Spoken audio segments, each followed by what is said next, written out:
prova, Sì, funziona. son Clemente, mi senti? Son tranquillo, prova.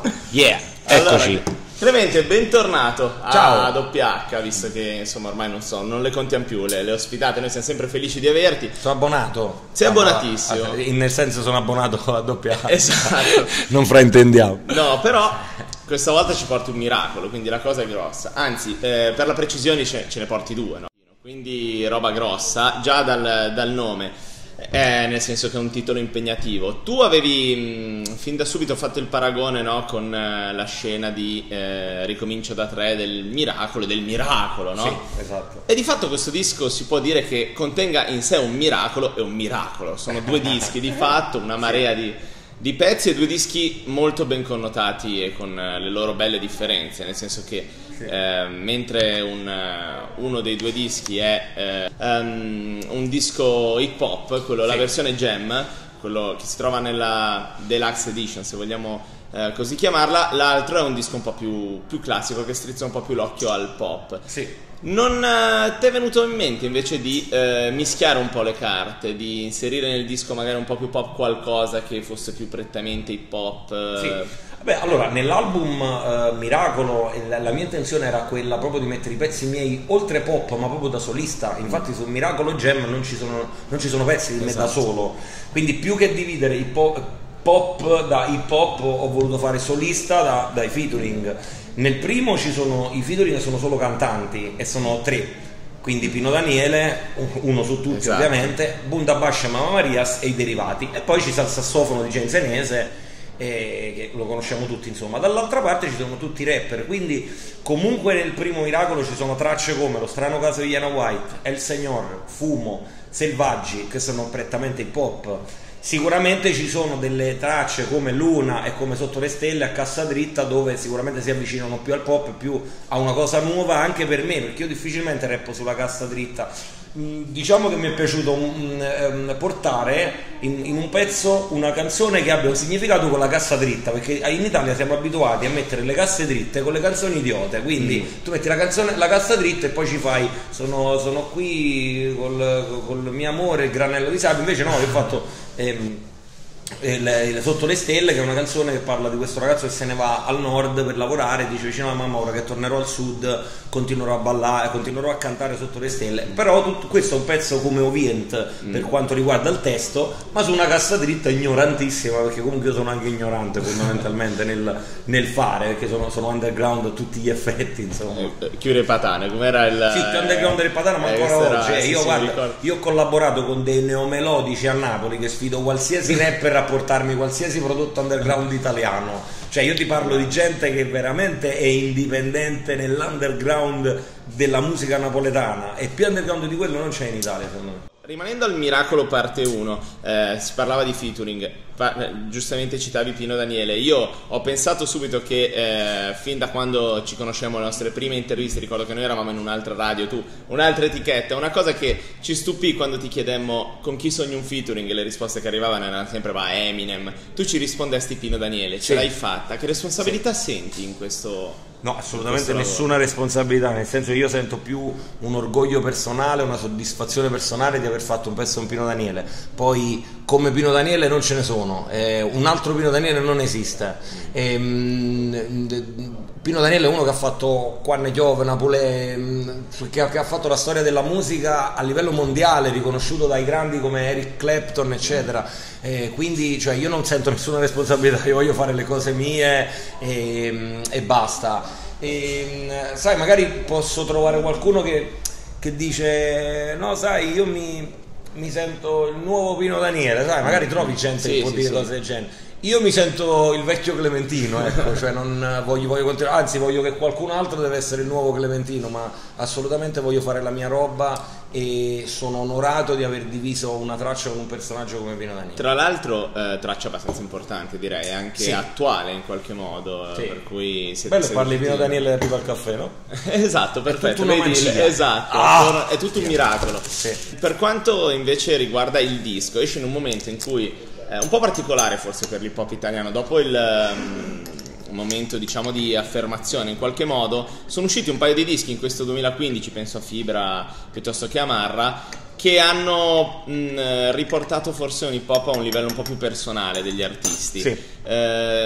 Provando a portare un po' un salto di qualità. Come si inserisce Miracolo in questo momento nell'hip hop italiano? Ma si inserisce, io so che siamo stati primi in classifica iTunes per quasi una settimana e adesso siamo terzi, ma perché comunque c'è Giovanotti, c'è tanta altra gente, quindi si è inserito a livello, diciamo, commerciale, tra virgolette, si è inserito abbastanza bene. Per quanto riguarda la categoria, io direi che faccio parte di un genere musicale che si chiama il clementismo e che faccio solo io e che nessuno può fare come faccio, perché il clementismo lo faccio io. E il clementismo lo trovi nei centri sociali, il clementismo lo trovi al 1° maggio in piazza, ma lo trovi anche in discoteca, lo trovi nelle radio. È quello che sono io davvero. Il vero miracolo è quello che siamo riusciti veramente a fondere tutte le cose e a farlo diventare hip hop. Quando hip hop a tutti gli effetti, quando Tupac è venuto in Italia la prima volta ha detto: ma io non capisco perché in America facciamo a gara ad andare nelle classifiche, invece voi i rapper italiani se andate in gara non siete buoni, cioè se siete in classifica non siete più buoni e tutto. A me non me ne frega niente, nel senso che comunque, cioè, quello che dovevamo fare dell'hip hop l'abbiamo fatto, nella gara di freestyle l'abbiamo fatta, i centri sociali abbiamo girati tutti, le discoteche, i locali, però io ti dico, l'hip hop che è rimasto dentro di me è quello che, ti faccio un esempio, l'altro ieri sono andato a fare l'Istorra a Salerno, appena sono arrivato, invece di entrare dentro mi sono arrampicato sul palo fuori, sul lampione, con tutti sotto.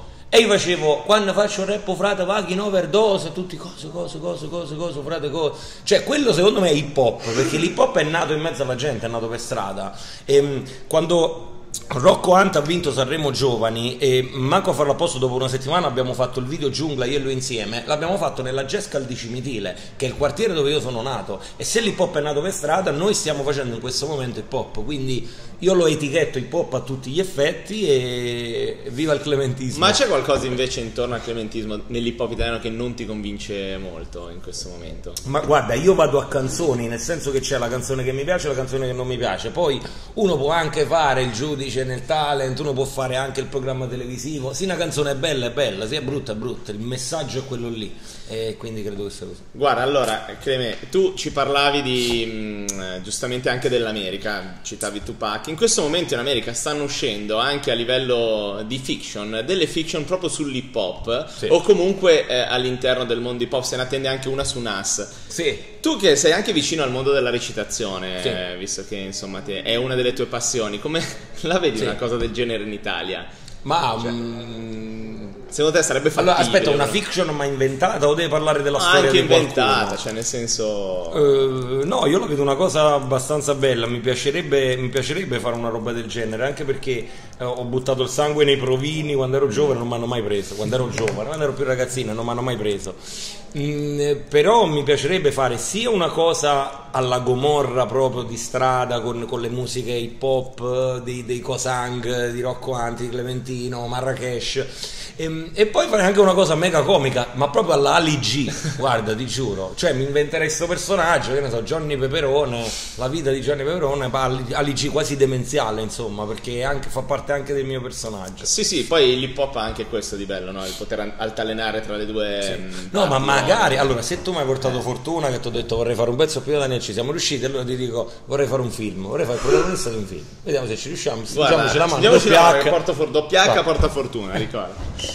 No, invece ritornando al disco, c'è un pezzo che senti più tu in questo momento, perché chiaramente, sì, no, c'è... Sì.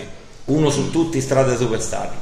Strade Superstar è il mio pezzo preferito di tutte e 28 le tracce, perché cioè mi piacciono tutte, non è che voglio dire che le altre sono brutte, però Strade Superstar parla di quando sono uscito da grossi problemi, e sai che molte volte noi, anche specialmente del sud, raccontiamo il disagio. Io racconto il disagio mio e di un'intera generazione, racconto il disagio di ragazzi che stanno a Camposano, provincia di Napoli, che non hanno un cazzo da fare la mattina alla sera e alle 8 di sera si drogano, perché non c'è niente, perché la paranoia ha assuefatto tutti, perché uno che fa il meccanico e non è fidanzato finisce alle 8 di sera a lavorare, si droga, e nel mio paese sono morti tanti ragazzi per la droga, e quindi io parlo di questo disagio a nome mio, a nome di tutta questa generazione. Strade Superstar mi rispecchia molto, molto, perché parla di un periodo in cui io sono uscito da questi problemi, e ci sono uscito attraverso l'aiuto della mia famiglia, prima di tutto dei miei veri amici, e non chi là che ti chiamano fratemo,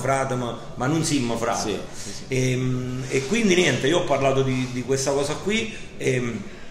Il sogno è stato quello il sogno che si è avverato è stato quello di andare a fare poi il video a New York, e no, credo che Strade Superstar sia veramente la canzone che rappresenti Miracolo, perché io non l'ho ancora detto in tutte le radio, ma quello è stato il vero miracolo per me, quello di uscire dalla merda. Ma dalla merda non ti parlo solo di droga, ti parlo di un modo di vivere, di un vortice che mi stava inghiottendo, che era quello di stare a Milano, loro frequentare solo locali e tornare alle 6 del mattino, quello di stare a casa, giù a Camposano, a Napoli, e vedere sempre la stessa schifezza. Noi siamo diventati radioattivi, l'ambiente di merda, non c'è niente, la politica che non ci attacca, e qui sfondano le macchine, però nello stesso momento sembra una copertura per difendere un'altra cosa, e quindi io ero entrato in una confusione che ci è voluto un miracolo per nascere.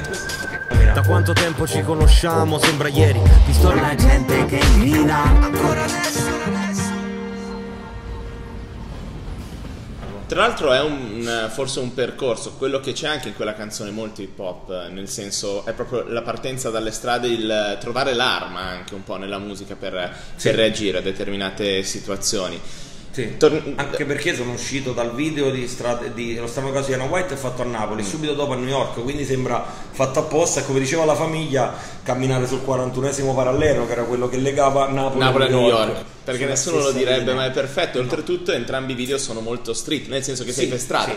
E poi Strade Superstar mi piace perché c'è quell'attitudine un po' reggae e che mi è uscita fuori da solo, cioè io non ci ho pensato, però ho ascoltato molto Manu Chao, molto Damian Marley, perché scusa, dopo che ho fatto il pezzo La Mia Musica, sai, ho parlato di tutti i rapper che ho sentito, ho detto vabbè, ok, il rap l'abbiamo ascoltato pure tanto, però mi serviva qualcosa in più, allora ho ascoltato un pochino di reggae, di ragamuffin, di dancehall, e anche di rap, di musica napoletana, perché anche Pino Daniele ha questa influenza molto africana, sai, o Cammella Innamorata. Sì.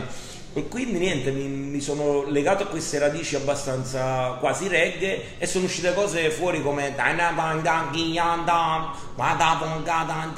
dicevo minchia, ma mo da un giorno all'altro mi metto a fare il reggae. Ho detto no, non posso, cioè c'è gente che fa il reggae da una vita, non è che da un giorno all'altro inizia a fare il reggae. Però ci ho pensato, ho detto cazzo, ma io faccio il reggae da quando sono nato, perché io già facevo cioè pop reggae, dicevo cazzo, io sono reggae, non lo sapevo.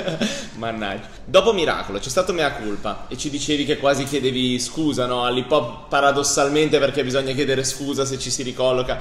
C'è questo Miracolo, però dopo che arriva, cioè nel senso, però è pericoloso.